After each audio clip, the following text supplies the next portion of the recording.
Bonjour à tous et à toutes, je suis contente de vous retrouver pour aborder quelque chose qui m'interpelle, qui m'intéresse et qui me questionne, le hashtag #NotAllMen, a été une sorte de réponse au hashtag MeToo quand la libération de la parole a pu se faire au niveau des violences sexistes et sexuelles faites aux femmes et plus tard tous les autres mouvements de libération de la parole dans les mouvements vis-à-vis de l'inceste, la pédocriminalité, les violences éducatives ordinaires, les violences à l'école, etc.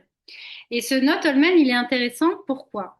Eh bien, parce que il montre que quand on va commencer à dénoncer une violence de genre, du genre masculin sur le genre féminin, eh bien, les hommes vont se sentir attaqués.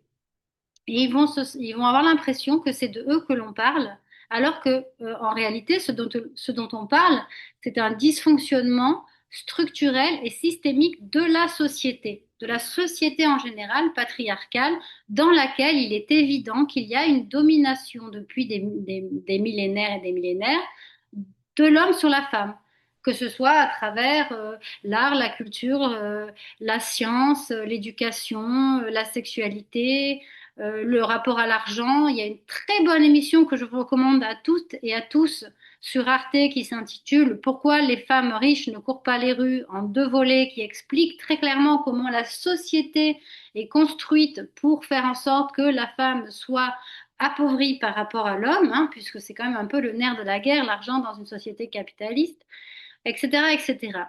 Et donc, il y a aussi ce très beau livre que je vous recommande, Le coût de la virilité de Lucille Peytavin, qui est très intéressant, qui n'est pas très gros à lire et qui explique, somme toute, combien la violence masculine coûte à la société et qui donne des chiffres concrets sur, par exemple, les violences qui font que ce sont essentiellement les hommes qui sont en prison. Les violences routières sont essentiellement le fruit des hommes, etc., etc. Donc, il y a vraiment un problème structurel. Il y a vraiment un problème de société, d'événements massifs. Je rappelle que les violences, par exemple, sexuelles, c'est quand même, alors les derniers chiffres de l'Observatoire national, c'est 530 000 viols par an de femmes déclarés, su ou qui ont porté plainte, les chiffres de la police plus les enquêtes de terrain, ça veut dire que c'est certainement plus puisqu'il y a beaucoup de viols qui ne sont pas forcément dits.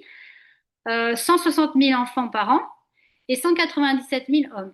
Il faut savoir que la plupart du temps, les hommes qui sont violés par d'autres hommes.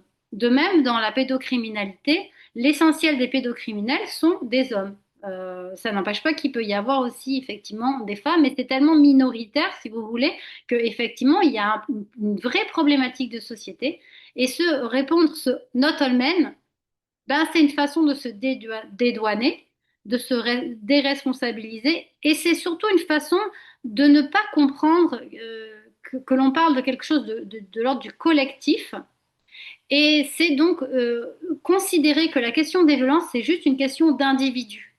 Considérer que ça va juste être bah, tel individu, il a fait ça, mais moi, en tant comme je ne l'ai pas fait, ça ne me concerne pas, ça ne me regarde pas, ça ne me concerne pas, je ne participe pas à cet état de fait de la société. Or, c'est faux. C'est pas une réponse adaptée. Nous, ce dont on a besoin, quand je dis nous, je parle des femmes, ce dont nous, on aurait besoin, c'est pas not all men, c'est je suis désolée, je voudrais t'aider, que puis-je faire? Comment je peux protéger ma mère, ma soeur, ma cousine, ma nièce en dehors de l'enfermer dans une pièce, quoi. C'est-à-dire, comment je vais réagir, moi, en tant qu'homme, quand je me retrouve dans un collectif d'hommes où on va rigoler de choses qui sont vachement sexistes? Comment j'ai conscience ou pas conscience d'ailleurs de ces choses-là? Ne serait-ce que par exemple, ne serait-ce que les blagues salaces par exemple. Ou comment je vais traiter facilement une femme de pute ou de salope ou comment je dis, je t'encule le nombre de fois ou dans la rue. Enfin, j'exagère, mais à chaque fois que je me retrouve dans une situation un petit peu tendue ou conflictuelle avec un homme, tout de suite il va me dire quelque chose par rapport à mon cul. Il faut qu'il m'encule, il faut que... Enfin, c'est terrible en fait. À un moment donné, il faut quand même que les hommes qui se disent sains et bienveillants, du coup, disent autre chose que not all men, en fait. C'est-à-dire qu'ils s'engagent concrètement à ne plus adhérer à certains discours, à ne plus rigoler bêtement à des choses qui sont limites, à être dans l'écoute, à croire, à dire, par exemple, une amie qui se confie à lui, je te crois, euh, à ne pas juger, à ne pas, à se cultiver, à lire des livres comme ce livre. Alors, il n'y a pas que ce livre. Justement, j'invite les hommes qui regarderaient éventuellement cette vidéo et qui ne l'auraient pas déjà fait à lire ce merveilleux livre de Mona Chollet, Réinventer l'amour, ou comment le patriarcat sabote les relations hétérosexuelles, parce qu'en vérité, ce combat qui est mené de libération de la parole pour pouvoir vivre dans un monde plus sécure, plus sain et plus équitable, c'est quelque chose qui est vraiment très beau comme perspective, non seulement pour les femmes, mais également pour les hommes.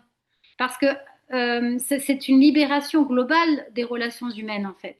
Et tous les hommes qui paniquent parce qu'ils ont l'impression, j'entends beaucoup, même beaucoup de femmes, et ça c'est très intéressant, qui vont me dire oui, mais maintenant les hommes, ils savent plus comment draguer, les pauvres, maintenant ils savent plus comment s'y prendre. Alors déjà, premièrement, bah, en fait, la libération de la parole, c'est pour parler des viols, quoi. En fait, c'est pour parler des abus, c'est pour parler du sentiment de peur, de marcher dans la rue, de certains espaces publics qui nous sont plus ou moins interdits, ou en tout cas on sait qu'on prend un risque énorme.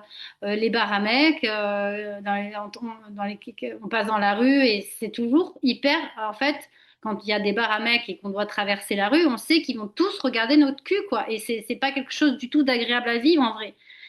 Quelle que soit la manière dont on soit habillé. Et quand bien même cette injonction aux vêtements, au maquillage, à la coiffure, etc., c'est insupportable parce que nos corps sont totalement ce sont complètement des objets. Et encore dans la pub, et encore, et encore, et encore, et encore, la culture du viol au cinéma. Je veux dire, il y a eu toutes ces séries là qui étaient épouvantables. Ah, j'ai oublié cette série. Il y avait tous des Vikings qui violaient tout le monde, et de l'inceste, en veux-tu, en voilà. Tout le monde adorait cette série. Moi, je peux plus la regarder. J'ai vu un premier épisode, j'étais choquée en fait. Bon, bref, ça, c'est personnel. Mais je pense que c'est important quand même à un moment donné de poser des mots sur les choses et d'expliquer que les choses pour qu'il y ait un changement de regard. Pareil, tous ces hommes qui vont me répondre, oui, mais pas tous les hommes, not all men. Est-ce que ces hommes se sont posé la question et ont osé poser la question dans leur entourage féminin, familial, leurs proches, leur mère, leur fille, leur cousine, leurs collègues de travail? Est-ce qu'ils ont osé poser cette question?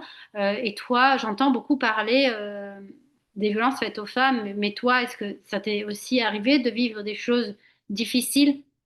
Est-ce que tu as été à un moment donné abusé ou en difficulté? Est-ce que tu as peur de marcher dans certains endroits de la ville? Demandez autour de vous. C'est très intéressant comment dire, d'aller vers l'altérité pour essayer de la comprendre en fait. Voilà, ça c'était les choses que je voulais dire. Qu'est-ce que je vais vous dire d'autre? Oui, dire not all men, c'est une façon donc de se déresponsabiliser, d'individualiser les problématiques au lieu de vouloir les regarder sous le prisme d'une société, d'une époque, d'une culture, peut-être même d'une mode, etc., etc. Et donc, c'est une invitation, cette vidéo, vraiment à réfléchir, à décortiquer tout ça pour aller plus en profondeur, pour ne pas être dans une relation manichéenne, le bien, le mal, les hommes qui seraient les méchants, les mauvais, les femmes qui seraient les gentilles et les pures, parce que c'est pas de ça dont on parle, en fait. Ce dont on parle, c'est des rapports de domination et de pouvoir dans une société et comment un genre écrabouille un autre genre, comment un genre terrorise un autre genre, comment un genre abuse d'un autre genre, et ça dans toutes les strates de la société, dans tous les milieux, dans tous les domaines, et comment c'est difficile pour les femmes entre ce fameux ni pute ni soumise, entre guillemets, de cette association qui avait trouvé un intitulé assez juste, comment c'est difficile pour nous de traverser nos vies à travers toutes les violences que l'on subit, que l'on est susceptible de subir, et comment c'est important de changer les choses pour pouvoir nous épanouir ensemble et vraiment qu'il y ait une vraie rencontre, quelque chose de beau. C'est pour ça que j'aime beaucoup ce livre de Mona Chaunet.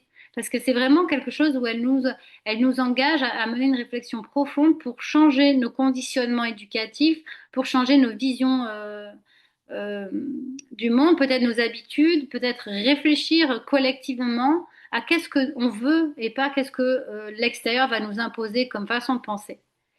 Voilà, j'espère que cette vidéo vous aura convaincu à vous, ces hommes qui claironnaient notre domaine, d'aller plus loin, de dépasser euh, cette phrase titre pour aller interroger aussi qu'est-ce que c'est être un homme, quel père vous avez eu, quel modèle vous reproduisez ou ne reproduisez pas, et puis qu'est-ce que c'est qu'être une femme, qu'est-ce que vous attendez des femmes, comment vous... Par exemple, moi, je me souviens, par exemple, bon, je suis dans les années 80, dans la cour de récréation, et bien en fait déjà très très tôt par exemple c'était compliqué parce que bon, on nous mettait des jupes des robes pour faire petite fille, sauf que le problème des jupes et des robes c'est qu'on voyait notre culotte et qu'on avait déjà conscience qu'il y avait quelque chose de... Enfin moi je sais que j'avais peur qu'on voit ma culotte, que machin, et les garçons au CP ils s'étaient amusés à soulever ma jupe pour voir comment c'était en dessous et j'avais eu très honte. C'était déjà le début. C'était déjà le début de quelque chose qui n'était pas normal en fait. Et après, il y a eu toutes sortes de choses tout le long de. Après, on nous apprend à pas à faire. Moi, je me souviens, ma grand-mère qui s'était énervée parce que je m'étais mise en position comme ça et qu'en fait, il fallait que je ferme mes jambes. Après aussi le maquillage, pas le maquillage. En fait, le danger d'être attractive. Donc, le danger de séduire. Aussi, quelque chose qui est terrible, je trouve que c'est un moment terrible dans la vie, c'est le moment où la poitrine, elle commence à pousser. On est encore un enfant, puis on commence à avoir, en plus ça fait mal déjà, il faut savoir que ça fait mal, mais en plus on commence à avoir la poitrine qui pousse. Et puis, du jour au lendemain, le regard des hommes change sur nous, en fait. Et ça, quel que soit l'âge, c'est-à-dire on a 12 ans, on commence à avoir des petites noisettes, et ça y est, ça bave, quoi. Ça bave dans les yeux des vieux monsieur de 70 ans, dans les cafés de PMU et compagnie. Et en fait, il y a quelque chose de glauque, extrêmement malsain qui se passe. Et moi, je me souviens que je voulais avoir des bandes pour les serrer très fort pour pas qu'ils poussent et pour pas avoir de poitrine, en fait. Parce que je sentais ce regard lubrique sur mon corps de petite fille encore, en fait. Et ça, c'est des choses dont on parle pas, qu'on va pas dire, ou peut-être entre nous, entre copines, et la libération de la parole, ben, elle permet justement de partager ces vécus-là. Et, et c'est important de les partager parce qu'au fond, finalement, sinon on restera des étrangers, les hommes pour les femmes, des inconnus, les hommes pour les femmes, et on va continuer à tisser des relations dysfonctionnelles et violentes en reproduisant tout ce qui a existé depuis des siècles et des siècles amènes. Et franchement, honnêtement, enfin, je pense que si on, déjà la planète elle est très moyennement bien, si on veut vraiment changer l'avenir, on peut le faire. Ça dépend vraiment beaucoup pas que des responsables politiques, ça, ça dépend aussi de nous, de notre ouverture de cœur et de notre ouverture d'esprit. Donc, merci d'être arrivé au bout de cette vidéo. N'hésitez pas surtout à la liker et à la commenter. J'ai besoin d'avoir un peu de visibilité. Et aussi, bah, c'est important pour moi d'avoir des retours, de savoir si vous vous retrouvez dans ce que je dis ou pas du tout, ce qui est possible aussi d'ailleurs. Voilà, je vous souhaite une belle soirée.